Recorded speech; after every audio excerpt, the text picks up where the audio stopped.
Comigo tá tudo bem meus exames, eu sempre vou no médico, tá tudo bem. Mas e o esposo, né? Como é que tá o espermograma, como é que tá a rotina dele? Isso também interfere muito. E não só interfere na gestação natural, como interfere nos resultados do laboratório. Então, quando a gente dá, a gente vai trabalhar com material que nos é dado, né?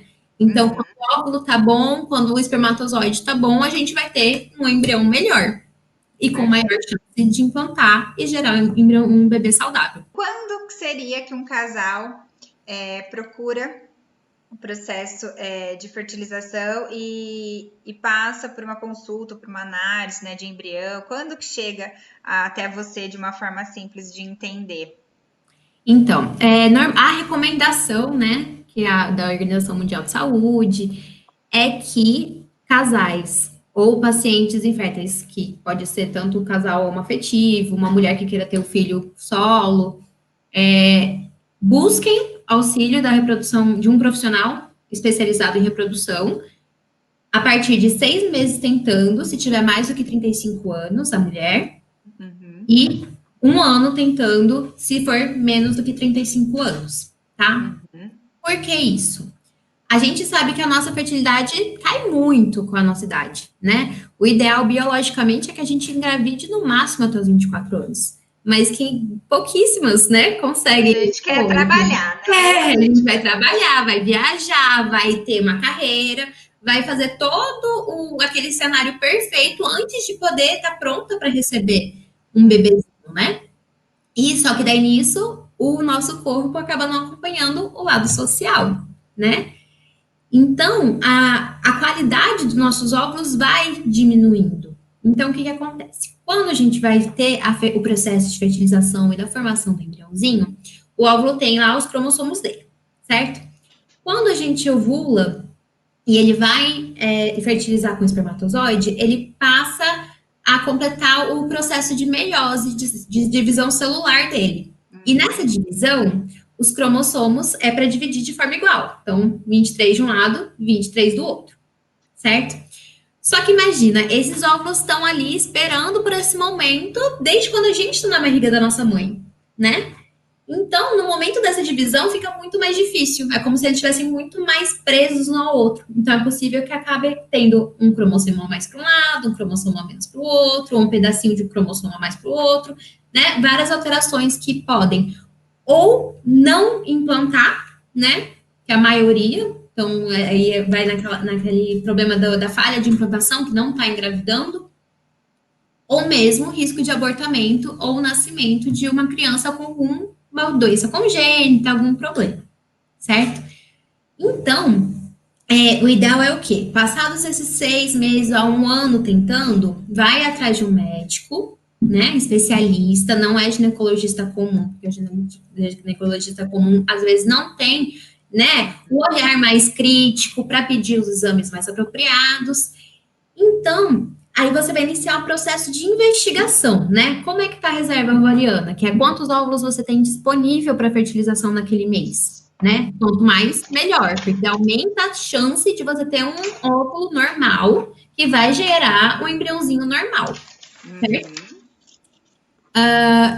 E nesse processo, junto com a investigação, o ideal é que 3 meses antes, né, pelo menos, do tratamento, inicie uma mudança de hábitos, né? A melhora da alimentação, sono, exercício, manejo de ansiedade, de estresse. Então, como sempre na vida, a terapia é importantíssima, né? Mesmo durante o tratamento, né?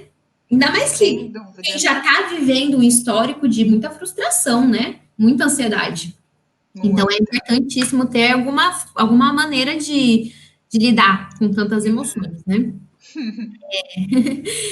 E aí, começando a investigação, é importantíssimo sempre que vamos tratar, né, no caso mais comum, que é um casal heteroafetivo, né? Sim. Então, o casal seja investigado. Então, comigo tá tudo bem meus exames. Eu sempre vou no médico, tá tudo bem. Mas e o esposo, né? Como é que tá o espermograma, como é que tá a rotina dele? Isso também interfere muito. E não só interfere na gestação natural, como interfere nos resultados do laboratório. Então, quando a gente a gente vai trabalhar com material que não é sedado, né? Então, quando o óvulo tá bom, quando o espermatozoide tá bom, a gente vai ter um embrião melhor e com maior chance de implantar e gerar um bebê saudável, tá? Aí tem vários tipos de tratamento, né? Tem coito programado, que é, né? Pode falar um pouquinho, Ana, que ela talvez tenha alguém que não saiba. É só um parêntese, né? Não dá para perder a oportunidade de lembrar. Eu tive um casal que foi fazer o processo de coleta e 2 dias antes enchendo a cara, porque vou beber todas agora, porque depois vai tirar o embrião, vou ficar grávida. Gente, você sujou seu aquário inteirinho, coitadinho desse óvulo, desse espermatozoide. Então, esse processo de se preparar antes de um coito, de uma inseminação, de uma FIV, de uma IC, tem que ter fundamento aqui, ó, responsabilidade. Exatamente, é como se você já estivesse grávida, né? Você na cabeça essa criança já existe, então, né? Todo o corpo tem que se preparar para isso também, né? Para aumentar a chance mesmo de realizar o seu sonho, né? Mas às vezes vai atropelando, né? Vai ter muita pressa, né? Que é logo e acaba pulando essa etapa que é muito importante, né? E às vezes, uma mudança de hábito nem é necessário chegar ao ponto de ter que ter uma assistência, né? De ter que fazer uma fertilização, um tratamento caro, né? Pouco acessível.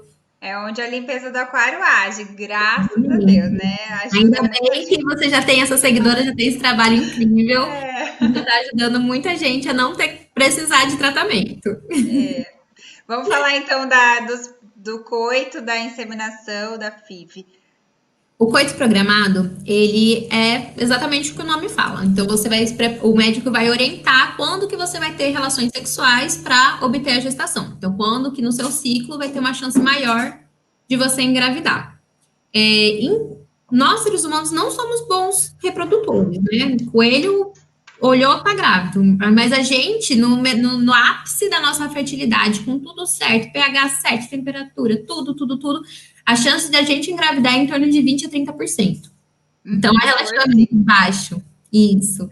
A partir dos 35, já cai para uns 20%, 15%. Passado dos 40, já é, sim, gente, 2%, 5% é muito baixo, né? Então, aí que entra os tratamentos, né? A inseminação intrauterina, ela faz como?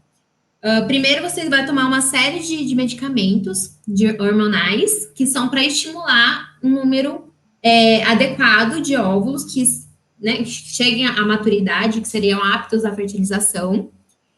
E o sêmen processado, limpo, com só os espermatozoides no meio de cultivo, ele é injetado no útero, dentro do útero. Então, ao invés de ele ter que percorrer todo o canal vaginal até o útero, até chegar nas tubas, que é onde ocorre a fertilização, o encontro do óvulo com o espermatozoide, a gente diminui esse caminho, a gente dá um empurrãozinho para eles. Então, eles já estando ali no útero, aí eles vão poder fazer essa comunicação. É um tratamento mais barato, né, em torno de 5 a 10 mil reais, tá? Mas a chance de gestação também é menor, né? E é viável em caso de, né, quando você tem as duas tubas pérvias, né, que elas não estão obstruídas, porque no caso de uma tuba obstruída, a única opção seria a FIV, né? Porque... Ana, eu vou te interromper aqui que eu vou lembrando de algumas coisas. Eu recebi ontem, e eu acho que vale muito a pena trazer aqui, gente, esse comentário, que eu fiquei bastante preocupada. Uma seguidora falou assim, Mone, eu vou fazer inseminação caseira. Eu falei, como assim? Ela falou, eu vou emprestar os espermatozoides do meu cunhado e vou colocar numa seringa. Eu falei, meu Deus, eu preciso pedir para Ana falar sobre esse risco, né? Essa gravidade, porque eu acredito que além de não ser permitido, né? Então, legalmente falando. Legalmente, realmente não é legal, né? Tem bastante gente que faz, casais homoafetivos. É bastante comum. Não sabia que era tão comum assim, É não. comum, é Eu comum. achei um pouquinho Mas quais que são estranho. os riscos? É esquisito mesmo, mas é bem comum. Mas quais que são os riscos, né? Quando a gente precisa de um sêmen, né, externo, né, de um doador, as normas brasileiras são que esse doador deve ser anônimo, tá? Sim. Por quê? Se ele não é anônimo, ele tem direito sobre o seu filho, entendeu? Então, se você faz uma inseminação caseira, aí daqui 5 anos ele fala, não, o filho é meu, né? Eu tenho direito sobre ele, eu tenho dever sobre ele, ele vai ter esse Vai ter. respaldo, né? Além do risco de como qualquer relação com Uhum, pessoas que a gente não faz exame, né? Então, para uhum. gestar, a gente precisa ter tudo certinho. Então, hepatite, sífilis, HIV, tudo isso tem que ser testado antes da gestação. E o Tá. sêmen também, né? E então, assim, e sem contar dos riscos, né? Tipo, se vai ser com uma seringa, né, no canal vaginal, da onde essa seringa é esterilizado, como é que tá esse material, você não sabe. Às vezes pode ter algum problema, ou então a pessoa vai tentar colocar no útero, pode dar um problema gravíssimo, perder o útero, Uhum. infecção, enfim. Eu conheço casais que fizeram, né, que tem perfil no Instagram, que conta história e tal, mas não é algo que eu recomendo, tá? Até mesmo porque existe tratamento pelo SUS, né? Verdade. Então, é uma opção, né? E pelo menos em São Paulo eu sei que não tá com fila. Então, não é difícil de você conseguir, não demora para conseguir. Então, sem contar que tem vários programas de Tem doação. oportunidades, né? Tem alternativas, né? Não são, claro, não é de graça, né? Porque tem toda a mão de obra, tem material, tem o conhecimento das pessoas que estão envolvidas. Mas É mais com acessível. planejamento financeiro dá para fazer, e tem projetos sociais, enfim, tem inúmeras alternativas mais seguras para você e para a criança, né? Uhum. Mas acontece bastante. E sobre a FIV em si, que aí já aumentam as chances, né, de entre 40% e 50%, é isso? Isso. Com óvulo, a gente fala sempre da idade do óvulo, tá? Então, com óvulos de até 35 anos, o estimado é 50% de chance. Aí, de 36 a 39, em torno de 33%. De 40 a 42, em torno de 10%. E depois dos 42, aí já cai para uns 2%, tá? Que daí é quando a gente passa a indicar o uso de óvulos doados, que daí são necessariamente mais jovens, Uhum. vai ter mais chance, ou a partir dos 38, a análise genética dos embriões, tá? Daí daqui a pouquinho eu já explico como que ela é feita. Mas, em suma, como que acontece? Da mesma forma que na inseminação, você vai passar por um processo de estímulo dos seus ovários para produzir o maior número de óvulos possível, tá? Esses óvulos, eles são retirados do seu corpo por via cirúrgica. Então, usa o transdutor, que é aquele equipamento que faz transvaginal, que é aquele equipamento esquisito que a gente usa no transvaginal. Daí, acoplado a ele, tem uma agulha. E essa agulha perfura o ovário, a paciente vai estar sedada, então não sente dor. Perfura o ovário e vai coletando o líquido que tem dentro do ovário, tá? Dentro dos folículos, que é a casinha do óvulo. Aí esse líquido vai para mim no laboratório, eu analiso ele na lupa, pego os óvulos com uma pipeta de vidro e vou guardando eles na incubadora. Então, os ovos, os embriões, eles ficam quentinhos na incubadora, no ambiente que é para mimetizar o útero, né? Então, vai estar com pH adequado, vai ter proteína, vai ter açúcares, tudo que o embrião precisa para se desenvolver, tá?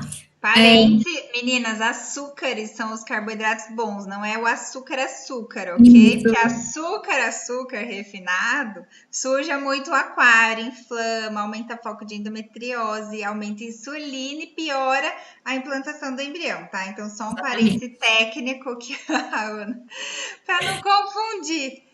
Embriãozinho não precisa de açúcar refinado, não. Aí, esses ovos podem ser congelados, né? Se você não pretende ter filho logo, que é o filho no futuro. ou já fertilizados, né? Então, os espermatozoides, eles também podem ser obtidos por via cirúrgica, quando não tem espermatozoide no sêmen, né? Então, não é, às vezes, não, tá tudo bem comigo, porque eu ejaculo, eu vejo, tá tudo bem. Mas a gente não sabe se naquele sêmen tem espermatozoide realmente. Então, é imprescindível que seja feito espermograma, né? Até mesmo para melhorar a qualidade dos espermatozoides, caso necessário. Uhum. E aí, ou então, que é o mais comum, que é por masturbação mesmo, né? Então, no dia da coleta dos ovos, o esposo, ele vai fazer a masturbação, esse sêmen também vai para o laboratório, a gente lava ele, tá? Para separar o sêmen dos espermatozoides, e esses espermatozoides vão de encontro ao óvulo. Tem duas vias. Ou numa FIV clássica, que é também mais raro de fazer, depende dos casos, né? Geralmente mais com óvulos jovens, que é como a gente coloca numa plaquinha de cultivo o óvulo e vários espermatozoides. Aí eles vão nadando do jeitinho deles, do jeito que a natureza quer, e entra no óvulo e fertiliza. Nem sempre o sêmen permite essa técnica, né? Então, quando o sêmen não é tão bom, a gente faz o quê? A gente pega uma agulhinha, que é da espessura de um fio de cabelo, quebra o flagelo, né, o rabinho do espermatozoide, e injeta ele dentro do óvulo. Aí, só no dia seguinte, a gente consegue visualizar se eles realmente namoraram, né? Porque, apesar de a gente colocar ele dentro, precisa de uma série de reações químicas, né? Para ele realmente iniciar a formação de um embrião. Aí, Mônica, olha que legal. A gente consegue manter em cultivo bastante tempo esse embrião no laboratório, né? Dá para ele sobreviver 8 dias, tá? Nossa, eu não sabia quantos dias. Ele sobrevive bastante. Tem algum videozinho, Ana, que a gente pode compartilhar depois no canal do Telegram? Tem, eu posso mandar. Inclusive, eu acho que eu devo ter algum aqui. Deixa eu... Aí, o que a gente faz? A gente vai monitorando o desenvolvimento desses embriões. Então, a gente tem um padrão do que a gente espera que os embriões tenham em determinado dia. Então, no primeiro dia, que são 18 horas depois da fertilização, a gente olha se ele tem 2 pronúcleos, né? Que é a junção do material genético da mãe com o do pai. Se não tiver, aí a gente assume que não teve fertilização, mas mantém eles em cultivo, né? Porque às vezes tem algum que é mais rapidinho, já fundiu, e a gente não conseguiu visualizar esses pronúcleos, tá? Conseguem ver? Peraí. Aí. Eu tô conseguindo. Consegue? Aqui, tá vendo onde tá o mouse? Uhum. Aqui é uma X, né? Então, essa aqui é a agulha que vai entrar no... Aumenta a imagem. Isso. Assim, tá bom? Sim. Tá centralizado? Uhum. Então, ó, o espermatozoide tá aqui na pontinha da agulha. Aí ele vai entrar, a gente rompe a membrana do óvulo. Aqui o espermatozoide. Deposita ele dentro do óvulo e sai. É só isso. Rapidinho. Indolor. Show. Quanto menos tempo a gente passa com o óvulo, com a agulha dentro do óvulo, também melhor. Tudo que a gente faz no laboratório, a gente tem que ter anteninha ligada para tudo. Tudo. São muitos fatores que podem interferir no desenvolvimento do embrião. Mônica, até o terceiro dia de desenvolvimento, que é quando é para eles terem entre 7 e 9 células, quem comanda o desenvolvimento do embrião é o DNA da mãe, do óvulo. Então, é muito comum hoje que a gente faça um cultivo estendido, né? Até D5, D6, que é o dia do desenvolvimento do embrião. Esse D5, que é bem famoso, né?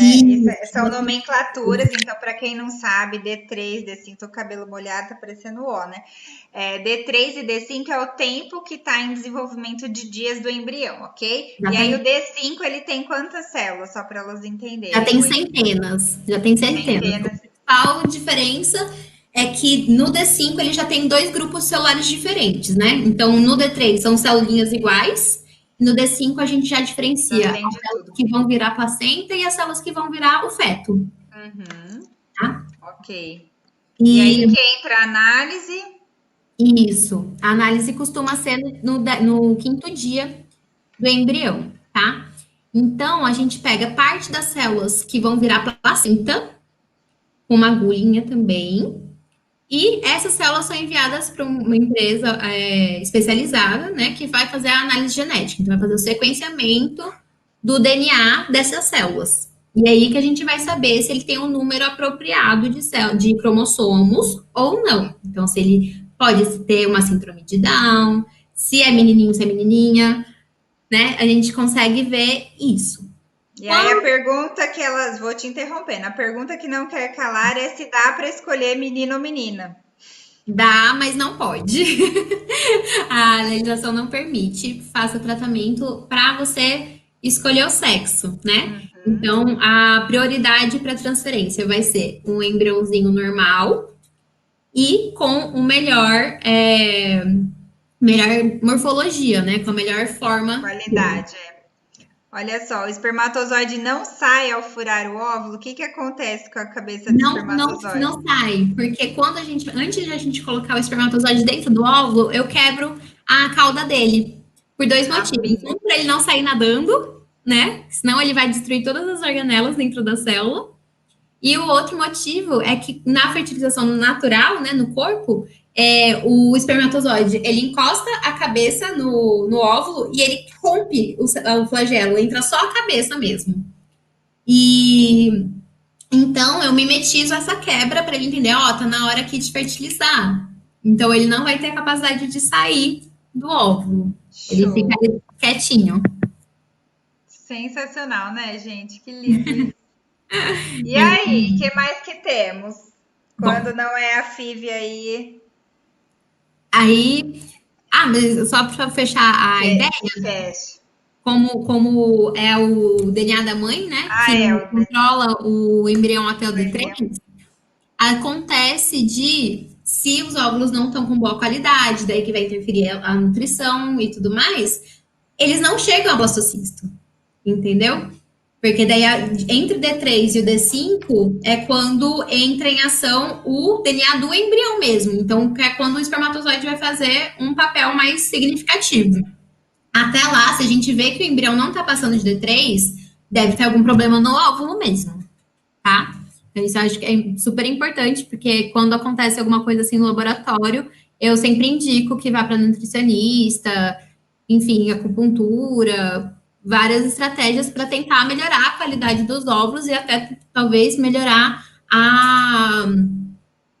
protocolo de estímulo, enfim, tentar fazer tudo diferente para ter um resultado melhor.